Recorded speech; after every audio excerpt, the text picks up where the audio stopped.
Medications, they can be helpful, but oftentimes they're going to damage the gut. NSAIDs, antibiotics, PPIs, steroids, SSRIs all impact the gut in different ways. And if you start taking these drugs earlier in life, you might be setting yourself up for chronic gut issues later on.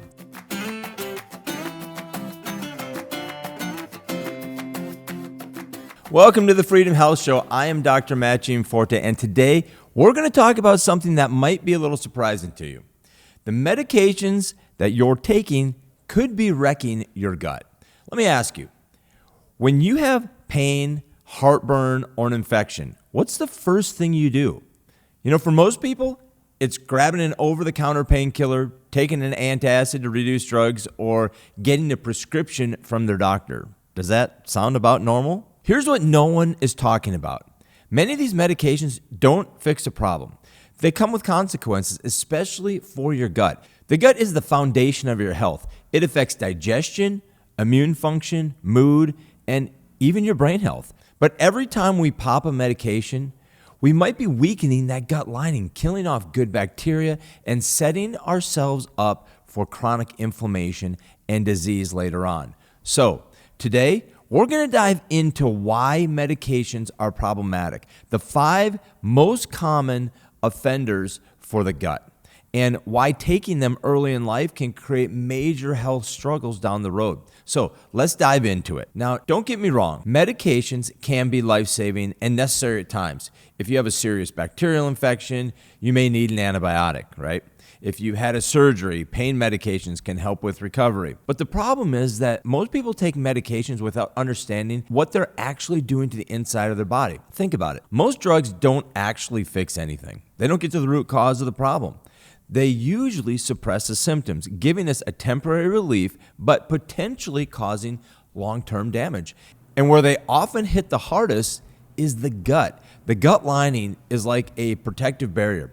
It keeps the good stuff in and the harmful stuff out. But certain medications can thin out that barrier, making the gut more permeable, known as a condition called leaky gut syndrome.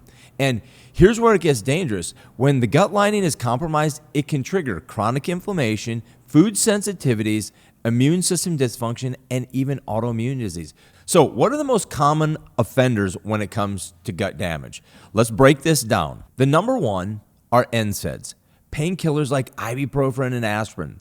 These are the go-to drugs for pain relief, inflammation, and headaches, but they also thin that protective lining around your gut and your stomach. Have you ever heard of someone getting an ulcer from like aspirin or ibuprofen? Well, that's because these drugs weaken the gut's defense mechanisms and the acid in the stomach. Even short-term use of NSAIDs can increase intestinal permeability within just 24 hours. Antibiotics are the second most common microbe destroyer of the gut.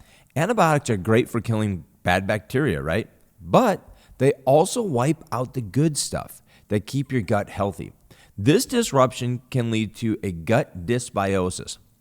What this is where the bad bacteria take over, leading to bloating, digestive issues, and even long-term problems like obesity, allergies, and autoimmune. But the worst part is many people take antibiotics for viral infections, which they don't even work for. They're only for bacteria. Now, the third most common medication that people take that upsets the gut lining are proton pump inhibitors, also known as acid-reducing medications. So if you've ever taken like a Prilosec, a Nexium, a Prevacid, for heartburn or acid reflux, you've taken a PPI. The problem is this: they shut down the stomach's acid production, which sounds good if you have acid reflux, but you need this acid in your stomach to properly digest food and absorb nutrients.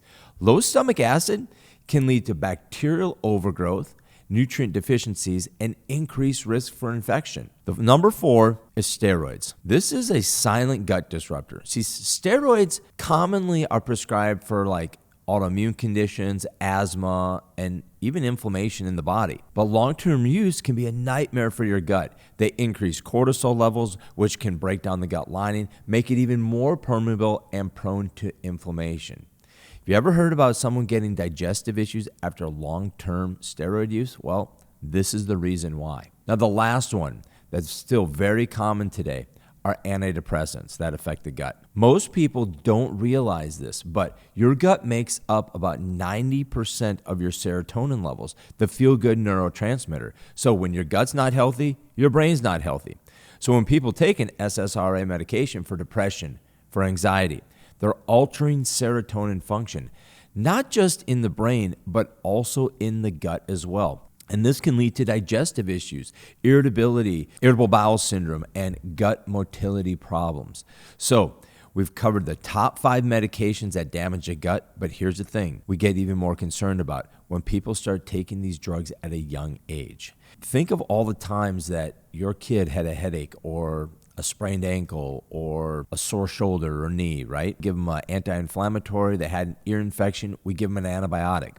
So, imagine your child with frequent ear infections and your doctor gives you round after round of antibiotic. Or maybe it's that they get frequent headaches or sports injuries and they take an ibuprofen every day just for the pain, thinking, oh, it's no big deal. But this is creating an issue with the gut.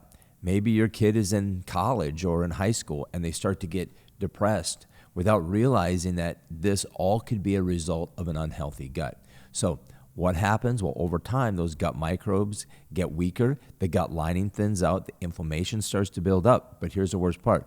Most people, when they're young, they don't even realize this damage is happening until their 20s, 30s, or they even start dealing with a chronic bloating, food sensitivity, fatigue, brain fog. Even autoimmune issues at young ages today are popping up like never before. And no one is connecting it back to the medications they were given years ago. Now, this doesn't mean that all medications are bad, but it does mean you need to be aware of what you're taking and how it affects you.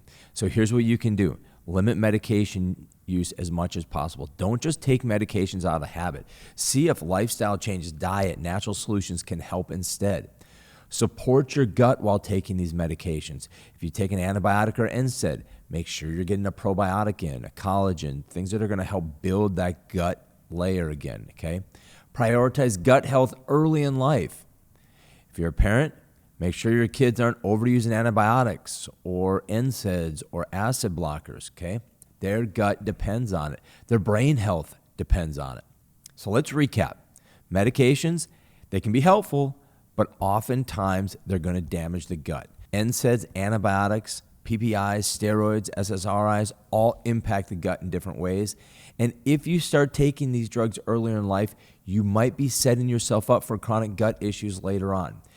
If there's something in this episode that you resonated with today, subscribe to our Freedom Health Show on Apple Podcasts and Spotify to get more episodes.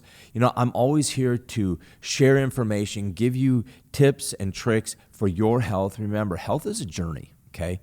And the more we know, the more knowledge we have, the better we can apply it to our own situation. Also, visit us at LifeWorksKC.com for more information. Get on our email list. We've got articles out there on gut health and health resources. Of course, always follow me on social media for more practical health strategies.